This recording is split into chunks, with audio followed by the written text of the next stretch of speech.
தமிழ்நாடே கேள்விப்பட்டிராத அதிரடி விலை குறைப்பு சூப்பர் சரவணா ஸ்டோர்ஸ். சொந்த வீடு வாங்க ஸ்டெப் ஸ்டோனுக்கு வாங்க. ஸ்டெப் ஸ்டோன் 2ஆம் ஆண்டு துவக்க விழாலையுமே அவர் தான் முதல்வர் வேட்பாளர்னு அறிவிப்பும் கொடுத்துட்டாங்க. அப்போ நீங்கள் கண்ணை மூடிக்கிட்டு இருந்துட்டு காதை மூடிக்கிட்டு இருந்துட்டு எனக்கு கேட்கலன்னு சொன்னால் அதுக்கு யார் பொறுப்பாளி? இது 2வது முறையாக அறிவிக்கிறாங்க.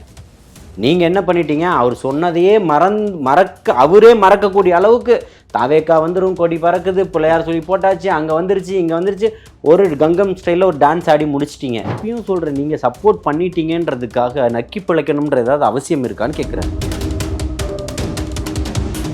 இன்னும் பல்வேறு கட்டமைப்புகள் இன்னும் கொண்டு வரணும், அப்போ தான் கட்சி ஸ்ட்ராங் ஆகும் அப்படின்ற மாதிரி ஒரு விமர்சனமும் இருக்குது. இல்லை, அதை பற்றியெல்லாம் வெளியில் இருக்கவங்க கவலைப்பட தேவையில்ல. அது கட்சி பார்த்துக்கும். பொதுச் செயலாளர் இருக்கிறாங்க, அதுக்கான கட்டமைப்புகள் இருக்குது, தலைவர் இருக்கிறாரு, தலைவர்கிட்ட கொண்டு போய் சேர்ப்பாங்க. பொதுச் செயலாளர்னுடைய ஆலோசனைகள் இருக்குது. அவருக்கு தெரியாததா?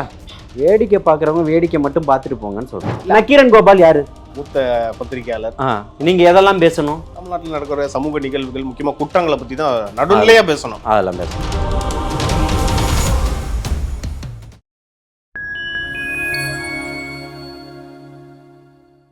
பாயிண்ட் டைமோட ஸ்பெஷல் இன்டர்வியூவில் இன்றைக்கி நம்மோட இணைந்திருப்பவர் தாவேக்கா ஆதரவாளர் திரு ஜல்லிக்கட்டு ஜலீல் அவர்கள். வாருங்கள், அவரிடம் பல்வேறு கேள்விகளை முன்வைக்கலாம்.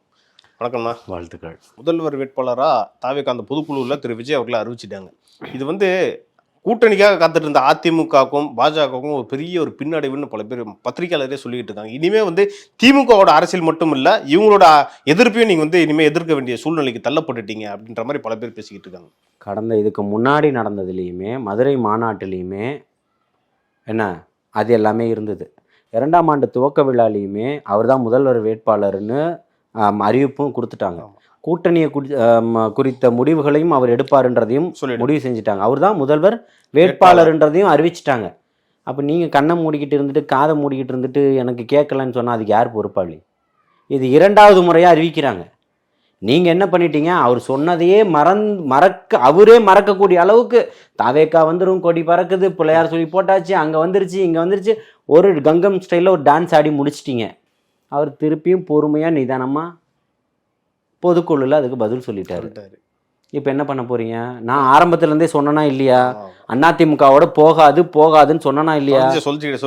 சொல்லிக்கிட்டே தானே இருந்தேன்.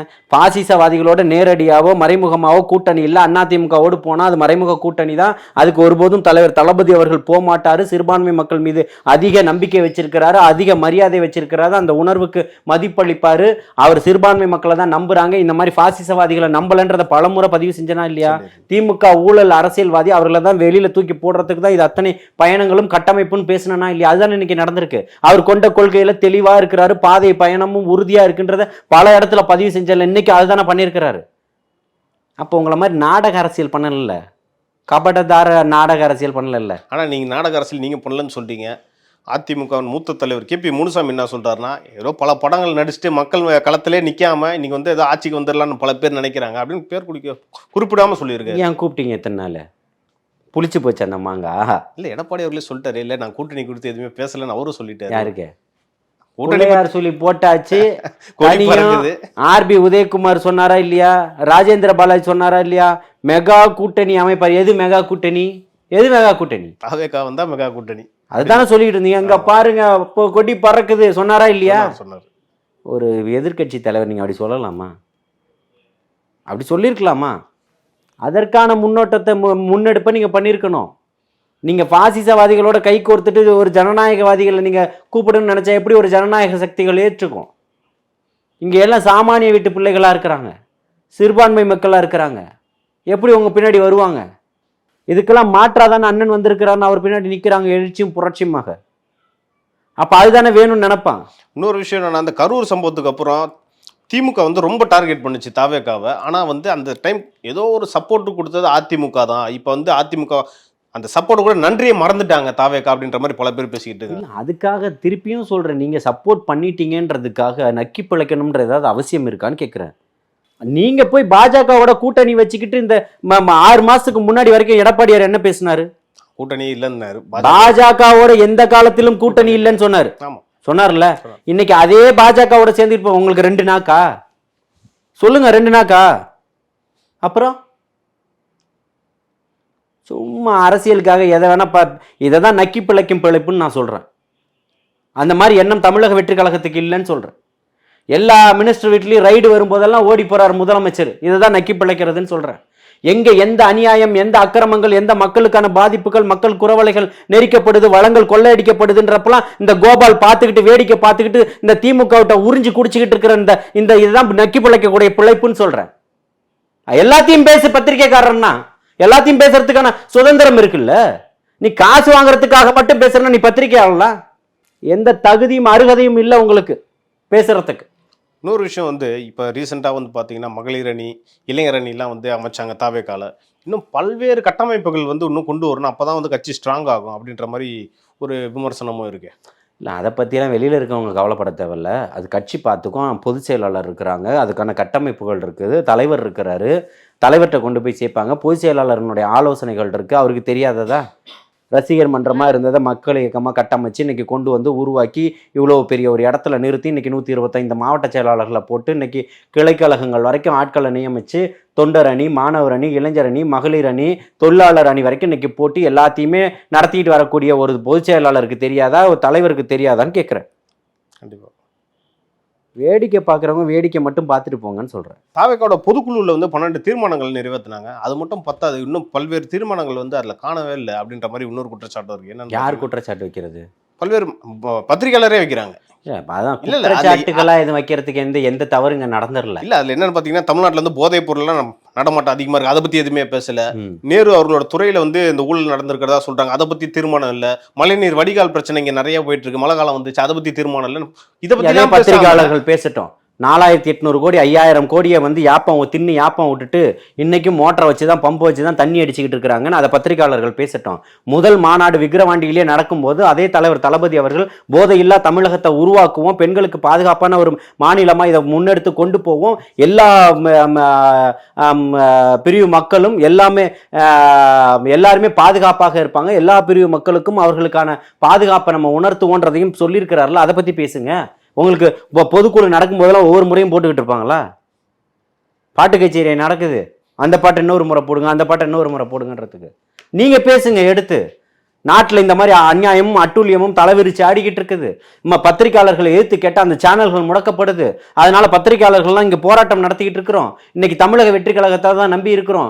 நீங்கள் வந்து இதெல்லாம் பண்ணணுன்ற கோரிக்கை வைக்க சொல்லுங்க, அவங்கள இவர்களை போய் பேச சொல்லுங்க.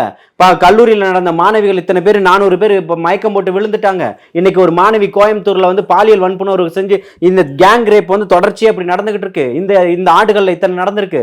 இந்த ஒரு 5-6 நாட்கள்ல மட்டும் 3-4 நடந்திருக்குது அப்படின்ற எல்லாத்தையுமே பேசிட்டோம். கஞ்சா வழக்குல இத்தனை பேர் கைதா இருக்கிறாங்க, மெத்தவட்டமைன் வழக்குல இத்தனை பேர் கைதா இருக்கிறாங்க, தொடர்ச்சியா கொலை குற்றங்கள் இத்தனை இருக்குது, எல்லாமே பேசுங்கன்னு சொல்றேன்.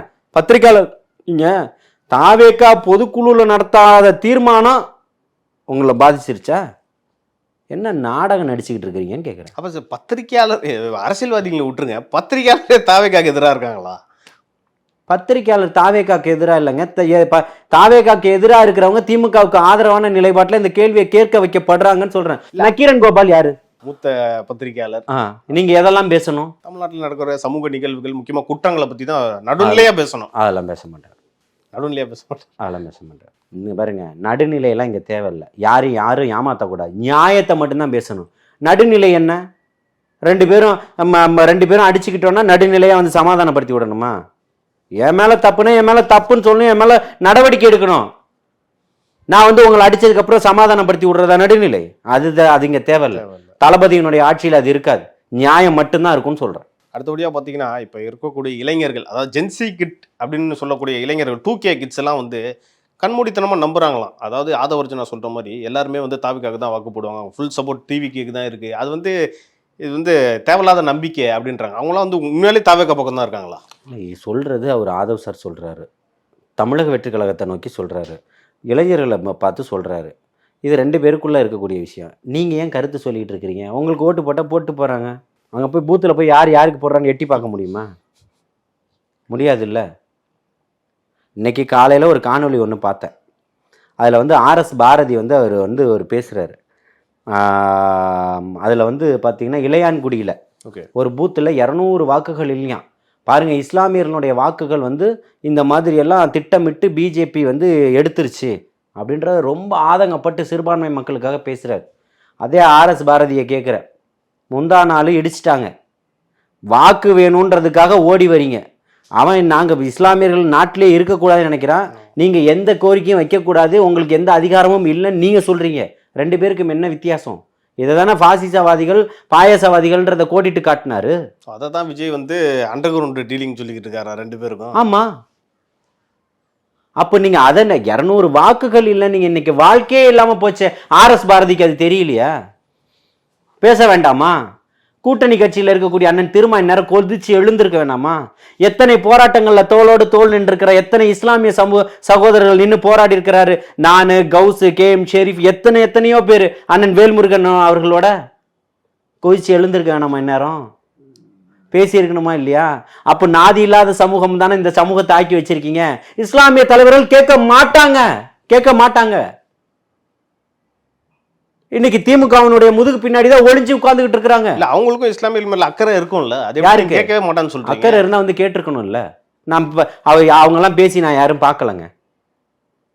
நவாஸ்கனி போன வேகத்துல மக்கள் திருப்பி அனுப்பி விட்டுட்டாங்க.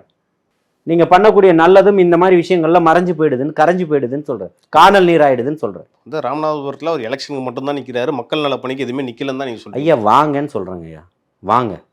திமுக நேரம் பேசியிருக்கணுமா இல்லையா? திமுக பேச வேண்டாங்க, நிறுத்தியிருக்கலாமே, இடிச்சிருக்க வேண்டாமே, எங்கள் நெஞ்சை காயமாக்கியிருக்க வேண்டாமே. அந்த மக்களுடைய வாழ்வாதாரத்தை ஒரே ராத்திரியில் அவங்கள எல்லாத்தையும் தெருக்கு கொண்டு வந்துட்டீங்களே. இது எவ்வளோ வேதனையான ஒரு விஷயம். ஒரு வீடு, அது குடிசை வீடாக கூட இருக்கட்டும் தேவா, அது அவனுடைய கற்பனை தானே. நம்ம வீடு ஒரு குடிசை வீடாக இருந்தாலும் அது நம்ம வீட்டுக்குள்ளே இருக்கும்போது நமக்கான ஒரு கற்பனை, நமக்கான ஒரு வாழ்க்கை இருக்கும்ல. எல்லாத்தையுமே தொலைச்சிட்டானே, அடையாளத்தையே அழிச்சிட்டிங்களே. இறுதியாக ஒரு கேள்வினா என்னன்னு பார்த்தீங்கன்னா, அமைச்சர் திரு சேகர் பாபு அவர்கள்ட்ட போயிட்டு தாவேகா பொதுக்குழு திரு விஜய் அவர்கள் அப்படின்னு பேசினாலே அடுத்த கேள்வி வேற கேளுங்க துறை சார்ந்து கேளுங்கன்ட்டு அது மாதிரி நழுவிட்டே போறாரு. அதை எப்படி பார்த்தீங்களா? அது என்ன நினைக்கிறீங்க அதை பற்றி? நீங்களும் வேற யாராவது பற்றி கேளுங்க. நான் சேகர் பாபுவை பற்றி பல மதத்தில் சொல்லிட்டோம். சேகர் பாபு மேலே ஆயிரம் குற்றச்சாட்டுகள் இருக்குது. அதை கேட்டாலும் பதில் சொல்ல மாட்டார். துறை சார்ந்து கேட்டால் சொல்லிடுவார், உடனே கிழிச்சிட்டு போயிடுவார். அப்படியே என்ன சொல்லுவார்?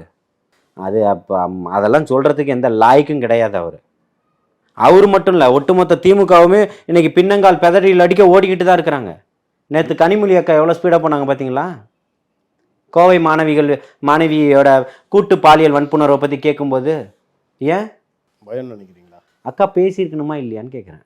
ஏன் பெண்கள் பாதுகாப்பு அவங்களோட நலனை பற்றி திருமதி கனிமொழி அவர்கள் எப்போவுமே பேசிக்கிட்டே இருப்பாங்க. ஏன் நேற்று மறந்துட்டீங்களா? இல்லை எழுதின சீட்டை வீட்டில் வச்சுட்டு வந்துட்டிங்களா? சீட்டு இல்லாமல் பேசுவீங்க நீங்கள், பெண்கள் பாதுகாப்புக்காக பேசுவீங்க, கருத்தியெல்லாம் பேசுவீங்க, ஆளுமையாக பேசுவீங்க.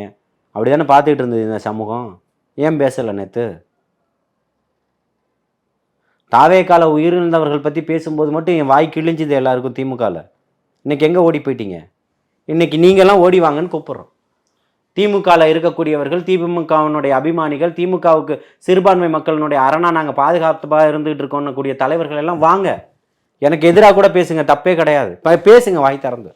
அம்மாப்பட்டினம் மக்கள் இன்னைக்கு கேட்டுக்கிட்டு இருக்கிறாங்க, வாய் திறந்து பேசுங்கன்னு சொல்கிறோம். பார்ப்போம், பொறுத்திருந்து பார்ப்போம்னா இந்த வழக்கு எப்படி போகுது.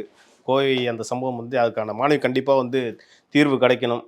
பார்ப்போம், பொறுத்திருந்து பார்ப்போம். நான் உங்களுக்கு கருத்திற்கும் நேரத்திற்கும் நன்றி, வாழ்த்துக்கள்.